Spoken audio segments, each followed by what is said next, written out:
ನಮಸ್ತೆ ವೀಕ್ಷಕರೇ. ಜುಲೈ 2026 ವೃಷಭ ರಾಶಿಯವರಿಗೆ ಈ ತಿಂಗಳು ಯಾವ ರೀತಿ ಫಲಗಳಿದೆ ಅನ್ನೋದನ್ನು ನಾವು ನೋಡ್ತಾ ಹೋಗೋಣ. ಮೊದಲನೇದಾಗಿ ವೃಷಭ ರಾಶಿಯವರಿಗೆ ಈ ತಿಂಗಳು ಫಲಗಳು ನೋಡೋಕ್ಕಿಂತ ಮುಂಚೆ ಈ ತಿಂಗಳು ಯಾವ ರೀತಿ ಗ್ರಹಗಳ ಬದಲಾವಣೆ ಇದೆ ಅನ್ನೋದನ್ನು ನಾವು ತಿಳ್ಕೊಳ್ಳೋಣ. ಮೊದಲನೇದಾಗಿ ದಿನಾಂಕ 4ನೇ ತಾರೀಕು ಶುಕ್ರ ಕರ್ಕಾಟಕ ರಾಶಿಯಿಂದ ಸಿಂಹ ರಾಶಿಗೆ ಪ್ರವೇಶ ಮಾಡ್ತಾ ಇದ್ದಾನೆ. ಆನಂತರದಲ್ಲಿ 7ನೇ ತಾರೀಕು ಬುಧ ಕರ್ಕಾಟಕ ರಾಶಿಯಿಂದ ವಕ್ರಗತಿಯಲ್ಲಿ ಸಂಚಾರ ಮಾಡ್ತಕ್ಕಂಥದ್ದು ಮಿಥುನ ರಾಶಿಗೆ. ಆನಂತರದಲ್ಲಿ 14ನೇ ತಾರೀಕು ಸೂರ್ಯ ಕೂಡ ಮಿಥುನ ರಾಶಿಯಿಂದ ಕರ್ಕಾಟಕ ರಾಶಿಗೆ ಪ್ರವೇಶವನ್ನು ಮಾಡ್ತಾ ಇದ್ದಾನೆ.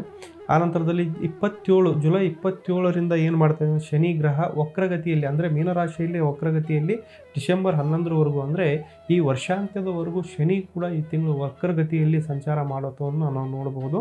ಕೊನೆಯದಾಗಿ ಏನಪ್ಪ ಅಂದರೆ ಗುರು ಕೂಡ ಅಸ್ತನಾಗಿರ್ತಾನೆ. ಸೂರ್ಯನ ಪ್ರವೇಶದಿಂದ ಗುರು ಕರ್ಕಾಟಕ ರಾಶಿಯಲ್ಲಿ ಇರೋದರಿಂದ ಸೂರ್ಯನಿಗೆ ಹತ್ತಿರ ಬರೋದರಿಂದ ಸಂಪೂರ್ಣವಾಗಿ ಗುರು ಕೂಡ ಈ ತಿಂಗಳಿಂದ ಆಗಸ್ಟ್ ತಿಂಗಳವರೆಗೂ ಕೂಡ ಅಂದರೆ 14ರಿಂದ ಆಗಸ್ಟ್ 12ನೇ ತಾರೀಕುವರೆಗೂ ಕೂಡ ಗುರು ಅಸ್ತನಾಗಿರ್ತಾನೆ.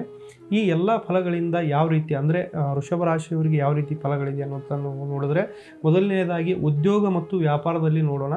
ಉದ್ಯೋಗದಲ್ಲಿ ಅದು ಅಂದರೆ ತಮ್ಮದೇ ಮನೆಯಲ್ಲಿ ಕುಜ ಇರೋದರಿಂದ ಈ ತಿಂಗಳು ತುಂಬ ಅಗ್ರೆಸಿವ್ ಆಗಿರ್ತಾರೆ. ಆ ನಂತರದಲ್ಲಿ ಆತ್ಮವಿಶ್ವಾಸ ಕೂಡ ಜಾಸ್ತಿ ಇರುತ್ತೆ.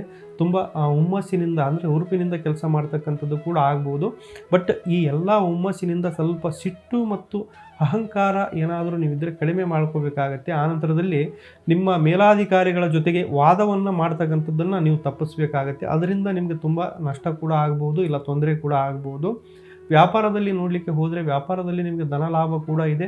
ಅದನ್ನು ತುಂಬ ಎಚ್ಚರಿಕೆಯಿಂದ ನೀವು ನಿಭಾಯಿಸ್ಕೊಂಡು ಹೋಗಬೇಕಾಗತ್ತೆ. ಇಲ್ಲ ಅಂತಂದರೆ ಈ ತಿಂಗಳು ನಿಮಗೆ ಕಷ್ಟ ಕೂಡ ಆಗ್ಬೋದು, ನಷ್ಟ ಕೂಡ ಆಗ್ಬೋದು. ಅದರಿಂದ ಸ್ವಲ್ಪ ಎಚ್ಚರಿಕೆಯಿಂದ ಇರ್ತಕ್ಕಂಥದ್ದು ಒಳ್ಳೆಯದು.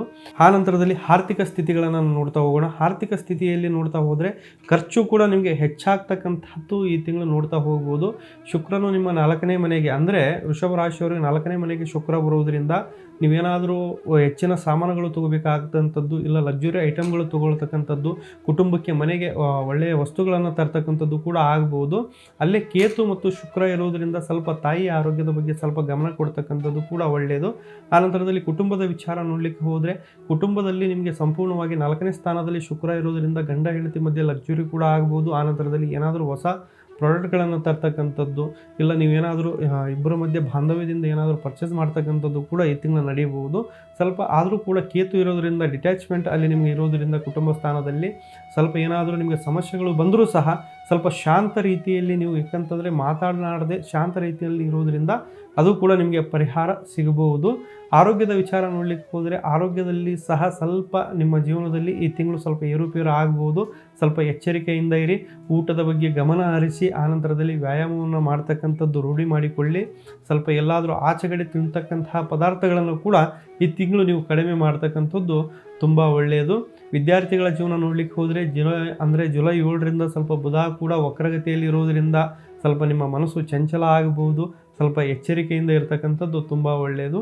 ಇನ್ನೂ ಏನಾದರೂ ನಿಮ್ಗೆ ಯಾಕಂತಂದರೆ ಪರಿಹಾರ ಬೇಕು, ನಮಗೆ ಮನಃಶಾಂತಿ ಇಲ್ಲ ಅಂತಂದರೆ ನಿಮ್ಮ ರಾಶಾಧಿಪತಿ ಆದಂತಹ ಶುಕ್ರನನ್ನು ಆ್ಯಕ್ಟಿವ್ ಮಾಡ್ಕೊಳ್ಳಿಕ್ಕೆ ಪ್ರತಿ ಶುಕ್ರವಾರ ಅಮ್ಮನವರ ದೇವಸ್ಥಾನಕ್ಕೆ ಹೋಗಿ ಆರಾಧನೆ ಮಾಡಿ. ಆನಂತರದಲ್ಲಿ ಪ್ರತಿ ಶನಿವಾರ ನೀವು ಕುಜನನ್ನು ನೀವು ಯಾಕಂದರೆ ಶಾಂತಿ ಮಾಡಲಿಕ್ಕೆ ಹನುಮಾನ್ ಚಾಲೀಸನ್ನು ಓದ್ತಕ್ಕಂಥದ್ದು ಕೂಡ ಒಳ್ಳೆಯದು. ಎಲ್ಲರಿಗೂ ಶುಭವಾಗಲಿ. ಇನ್ನೂ ಏನಾದರೂ ಹೆಚ್ಚಿನ ಸಮಸ್ಯೆಗಳಿದ್ದರೆ ಕೆಳಗಡೆ ಕಾಣ್ತಕ್ಕಂತಹ ನಂಬರ್ಗೆ ಕರೆ ಮಾಡಿ, ಇಲ್ಲ ನೇರವಾಗಿ ಸಹ ನೀವು ಬಂದು ಭೇಟಿ ಆಗ್ಬೋದು. ಎಲ್ಲರಿಗೂ ಶುಭವಾಗಲಿ. ನಮಸ್ಕಾರ.